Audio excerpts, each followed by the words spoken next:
Determine as assíntotas das hipérboles. Primeira hipérbole está com o eixo real no sentido do x. Então, o a quadrado vale 9. E o b quadrado, que está no sentido do y, que é quem está sendo subtraído, indica que é o eixo imaginário. O b quadrado vai valer 4. Então, aqui nós temos que o a vale 3 e que o b vale 2. Pensando num esboço da minha hipérbole, imagine que aqui está o eixo x com o eixo y. O centro dela é o 0, 0. X e y. E a gente vai marcar os valores de A e de B. O A está no X, então aqui eu vou definir que essa distância seria no ponto 3, 0. E aqui a distância 3 para o lado negativo seria o ponto menos 3, 0. Esses seriam os vértices da minha hipérbole. Posso até fazer um esboço dela aqui. Ela teria esse comportamento. Um ramo para cá e outro ramo para o lado de lá. Não é isso que a gente quer, ele quer as equações das assíntotas. Os valores B vão estar no eixo Y, que vão definir os valores do meu eixo imaginário, 2 e menos 2. Menos 2 mais 2. Então, esse aqui seria o ponto 0, 2 e esse aqui o 0, menos 2. E aqui existiria aquilo que a gente define como um retângulo imaginário. Esse retângulo quem vai determinar as assíntotas. Então, fecho um retângulo com dimensões B. 2A seria essa dimensão do menos 3 até o mais 3, ou esse lado do meu retângulo, e 2b seria essa dimensão, ou esse lado do meu retângulo, do menos 2 até o mais 2. Onde estão as assíntotas? Nas diagonais desse retângulo. Então, a minha assíntota aqui vai passar no centro da minha hipérbole, que é o centro do sistema cartesiano nesse caso, está passando pelo 0, 0, e uma outra assíntota nesse sentido. São retas, então eu preciso determinar as equações dessas duas retas. Vou anotar, essa é uma reta R e a outra é a reta S. O que a gente precisa para escrever a equação de uma reta?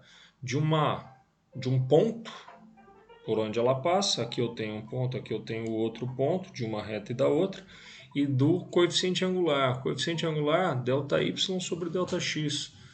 Então, vou escrever o M da reta R seria, se você pega o centro da hipérbole, que é o ponto 0, 0, e vê essa distância aqui, desse ponto até esse ponto, que seria um dos vértices do retângulo, você vê claramente a variação em y foi do 0 ao 2, então o ΔY vai ser 2.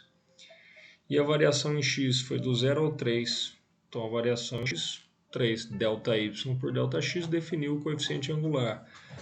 Se o coeficiente angular da R é 2/3, o da S é a mesma variação, digamos assim, que tem o mesmo comportamento, só que ela é decrescente. Então a única coisa que vai mudar é o sinal. O M da reta S vai ser menos 2/3.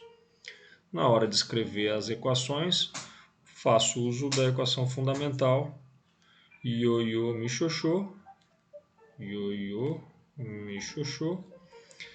No caso da reta R, quem vai ser o ponto que eu vou usar? Assim como na reta S. Podia usar esse ponto da reta R? Podia, mas é mais fácil usar o 0, 0. A reta R passa por aqui e a S também.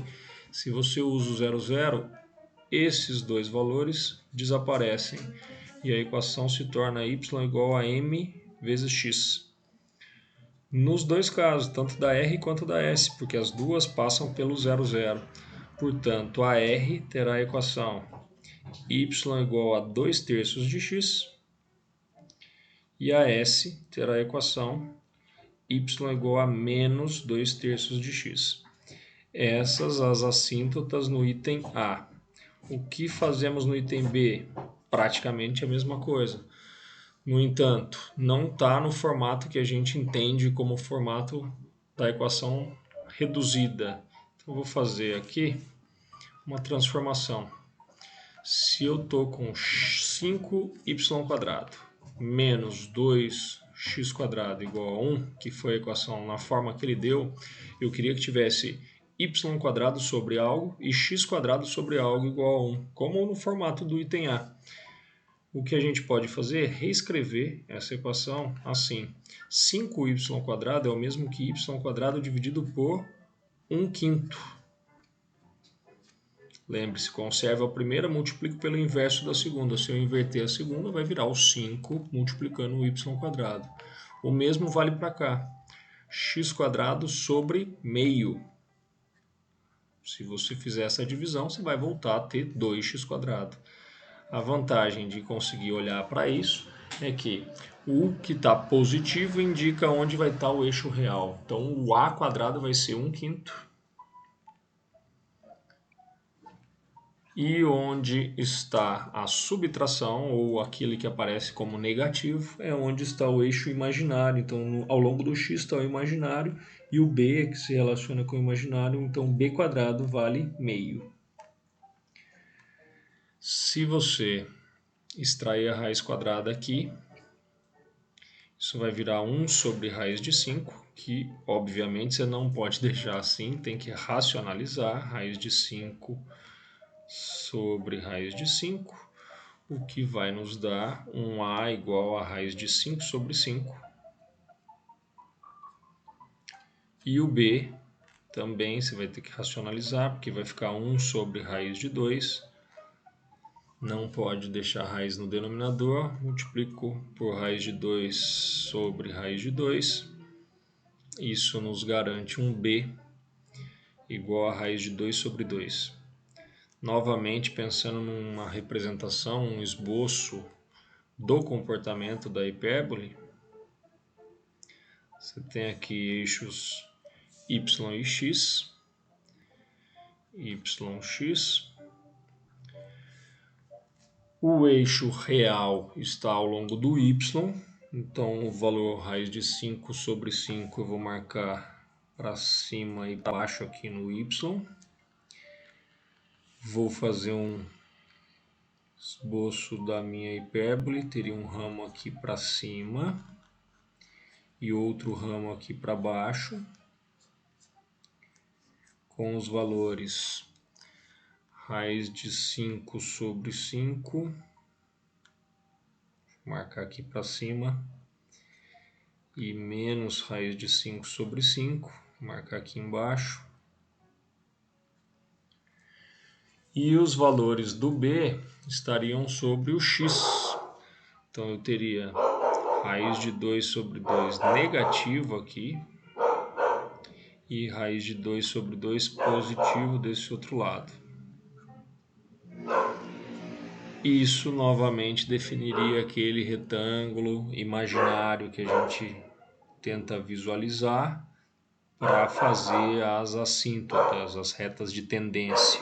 Então aqui teria um retângulo e as minhas retas de tendência passam pelos vértices desse retângulo, nas diagonais desse retângulo. Então aqui estaria a assíntota R e a assíntota S. De novo, as duas se cruzando no centro da minha hipérbole, que novamente é o 0, 0. Então, vou falar que essa é a reta R e essa é a reta S, e uso o mesmo padrão de resolução do anterior. Quem é o coeficiente angular da reta R? ΔY por ΔX. Nesse caso, um pouco mais chato de trabalhar por conta das raízes que você tem, MR.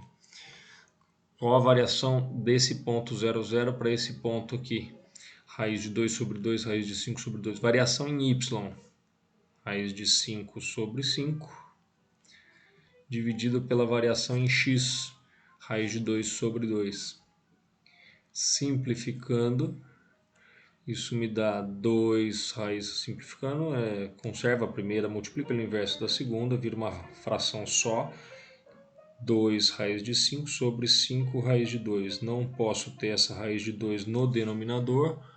Racionalizo, multiplicando tudo por raiz de 2 sobre raiz de 2.